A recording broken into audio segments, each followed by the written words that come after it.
I never told anyone this, but the night everything changed for me started with a lie I told myself. I kept saying I wanted power, respect, control. I said I wanted people to look at me differently, not with disappointment or pity, but with fear or admiration. I thought if I changed my body, my habits, my presence, the world would finally stop stepping on me. So when I paid for that confidence coaching program, I truly believed I was buying a path to strength. A stronger voice, a sharper jawline, a tougher attitude. Something that would finally make me feel like a man who mattered. That's what I told myself as I typed in my card details, my hands shaking a little from hope and embarrassment. But the first day I walked into their studio, nothing felt like power. It was warm and bright, a soft gold glow filling the room, like the kind of lighting people use to make their homes feel comforting. A woman with quiet eyes and a gentle smile greeted me at the door. "You're here for transformation coaching?" she asked. I nodded, trying to stand taller. "Yeah. I want to fix myself." Her smile didn't fade, but it changed, like she heard something much deeper in my words. "Fix? No. We don't fix people here. We just help them uncover what they've been burying." I didn't understand what she meant, and honestly, it irritated me. I didn't come here for philosophy. I wanted results. Hard ones. Strong ones. She led me to a chair in front of a large mirror, too large, too honest, and I felt my stomach twist. I hated mirrors. They showed every insecurity I tried to ignore. "Before we begin," she said softly, "tell me what kind of power you think you need." Easy question, I thought. The kind that makes people listen. The kind that makes me feel like I'm enough. She nodded slowly, almost sadly. "Most people who sit here say the same thing. But power isn't always masculine, you know." I stiffened. "I'm not here for anything feminine." She didn't respond. She just stepped behind me and gently placed a soft, silky cloth around my shoulders. It was light pink. A color I used to avoid like it would burn me. "Relax," she murmured. "Breathe. Look at yourself." I didn't want to. My heartbeat thudded in my throat, and my palms felt clammy. But something in her voice made it impossible to resist. When my eyes lifted to the mirror, I expected the usual, tired face, uncertain posture, someone who kept pretending to be stronger than he felt. But the lighting changed, not dramatically, just enough to soften everything. My eyes looked brighter. My skin looked calmer. My expression wasn't harsh or tense. I didn't look powerful. I looked gentle. And it terrified me. "This isn't what I paid for," I muttered. She placed a hand on my shoulder, grounding me. "You paid for truth. Sometimes truth surprises us." I wanted to get up. Leave. Demand a refund. But my legs stayed still. Something inside me, something I'd ignored for years, whispered stay. She asked quietly, "When's the last time you felt beautiful?" My throat tightened. I'm not supposed to feel beautiful." "And who taught you that?" The question hit harder than anything I'd expected. Memories flickered, comments from family, jokes from friends, my own voice mocking myself in the mirror. Shame disguised as masculinity. Fear dressed as toughness. She stepped aside and opened a small drawer, taking out something tiny, a tint brush with a soft, rosy color. I panicked. No, this isn't what I came for. But it might be what you need." Her voice didn't push. It invited. And I realized how desperately tired I was of resisting everything soft, everything gentle, everything that might actually make me feel human. My voice trembled. "What if I don't recognize myself?" She smiled, not triumphantly, but kindly. "Then maybe you'll finally meet the part of you that's been waiting." I stared at my own reflection, breathing unevenly, the pink cloth hugging my shoulders like a secret I wasn't ready to confess. "I don't know who I'm becoming," I whispered. "That," she said softly, "is exactly where transformation begins." And for the first time in my life, I didn't look away from the mirror. The next session felt different even before it began. I walked into the studio with a kind of nervous energy I couldn't explain. I told myself it was just curiosity, nothing more. But deep down, I knew something had shifted after that first day. I kept replaying the moment I saw myself softened by the warm light, the strange flicker of something in my expression. Not weakness. Not shame. Something warmer. Something I wasn't ready to name. The coach, her name was Lena, greeted me with that same calm smile. "You came back," she said gently, as if she knew it had been a battle for me. "I said I would," I replied quickly, like I had something to prove. But she heard the truth in my voice anyway. I had almost talked myself out of it. She led me again to that same mirror, that same too honest reflection. This time, I didn't look away. My stomach was tight, but my eyes were steady. Lena draped the pink cloth around my shoulders again. This time, I didn't flinch. It didn't feel like something being put on me. It felt like something being returned to me. "We're not changing who you are," she said as she adjusted the cloth. "We're giving space to the part of you that's been ignored." I swallowed hard. I didn't think I had a part like that. "Everyone does," she said softly. "Whether they admit it or not."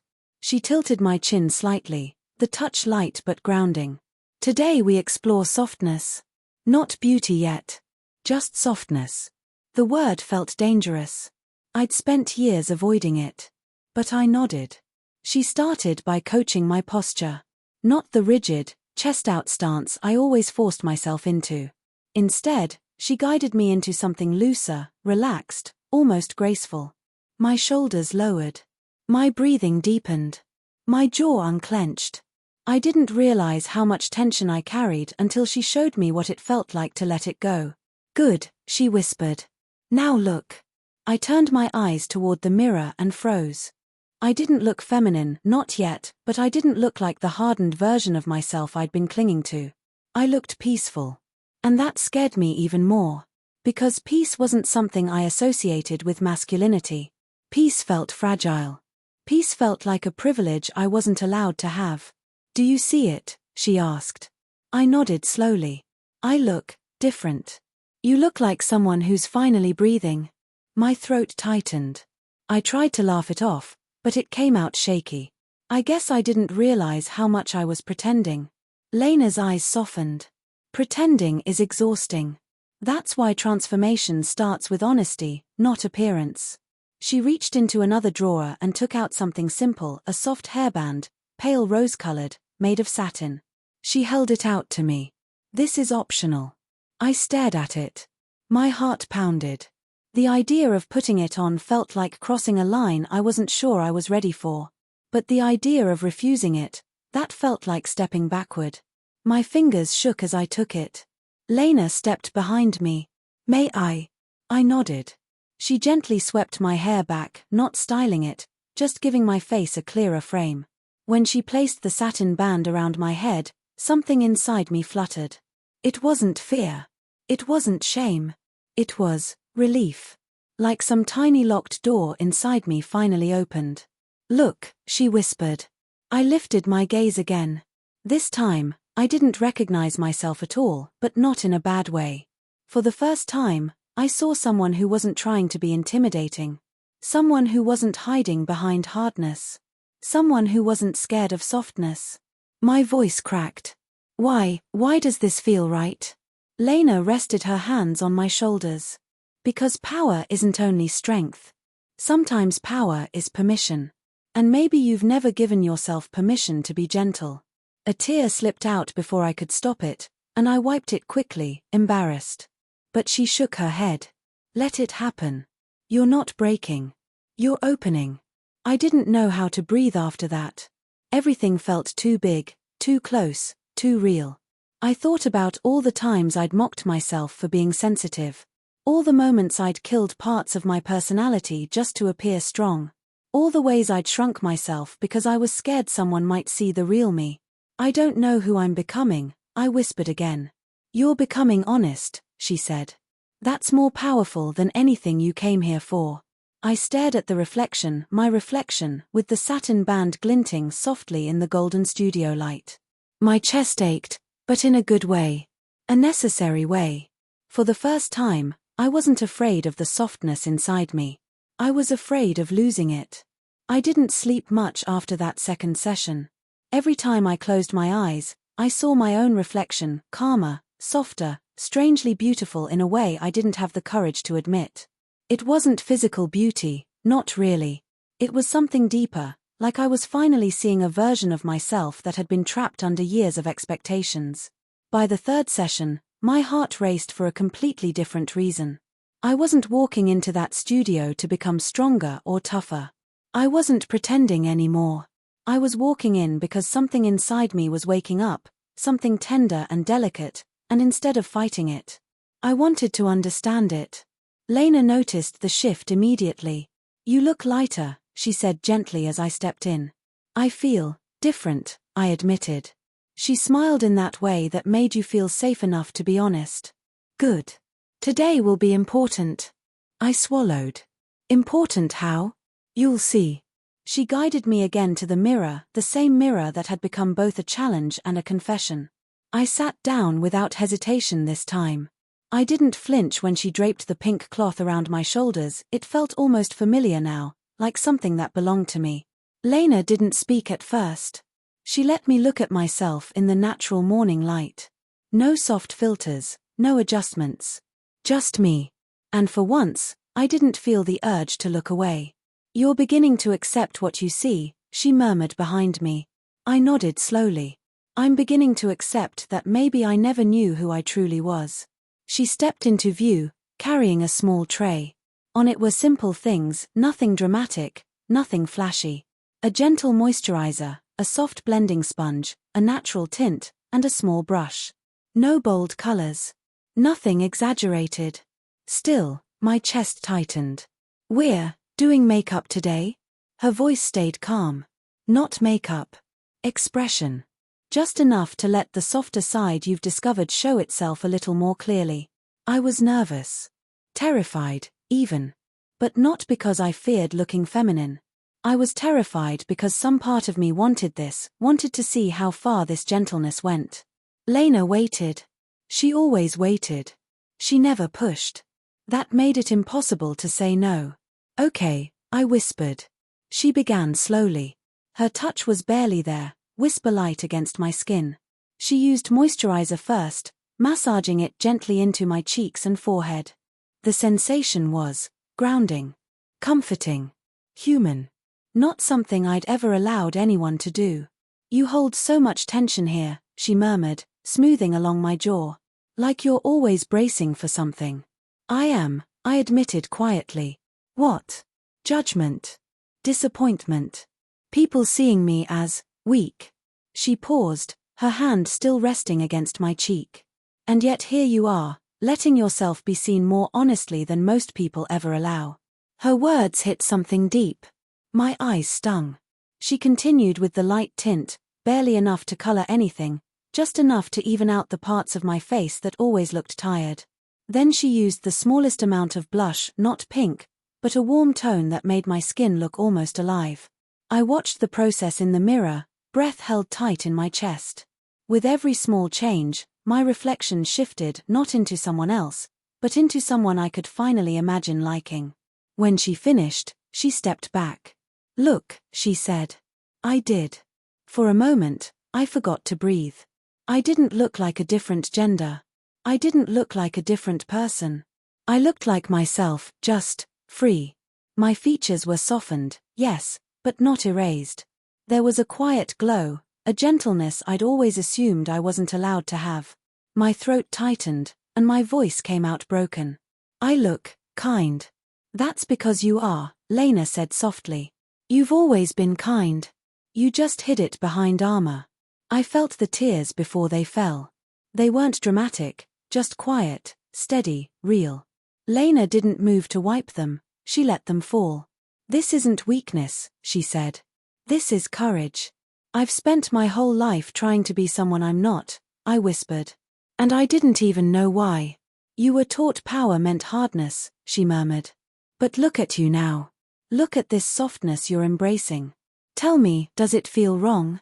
I shook my head, wiping my face carefully. "It feels like coming home." Lena nodded, a small smile forming. "Then maybe this is the power you were looking for all along." I stared at the mirror, at the softness, the warmth, the quiet honesty shining through my own face, and something inside me finally clicked. For the first time in my life, I didn't feel like I was pretending.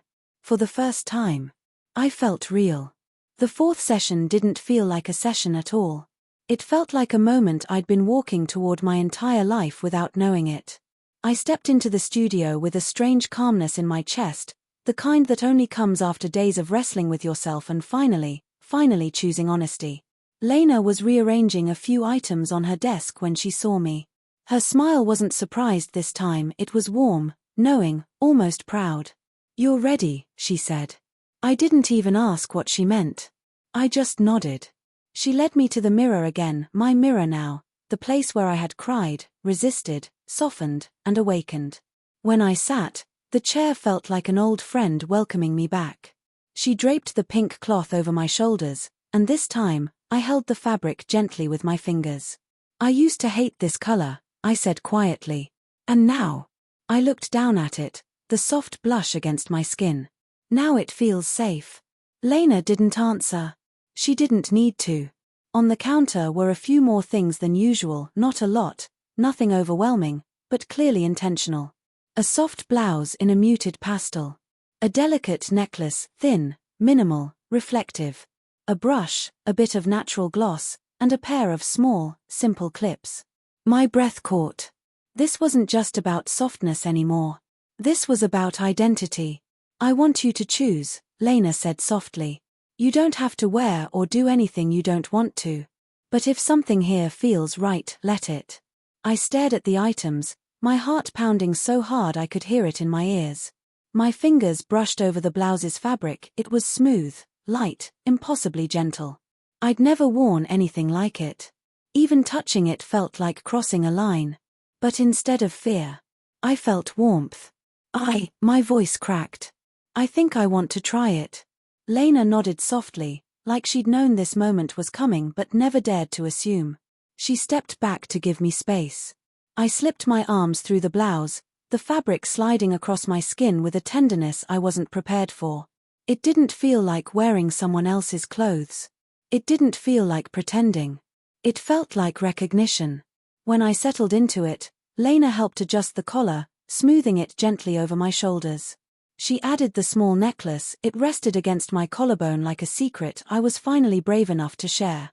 "Look," she whispered. I turned to the mirror. And the world went still. I didn't see a man struggling to appear strong. I didn't see a confused person caught between expectations. I didn't see a stranger.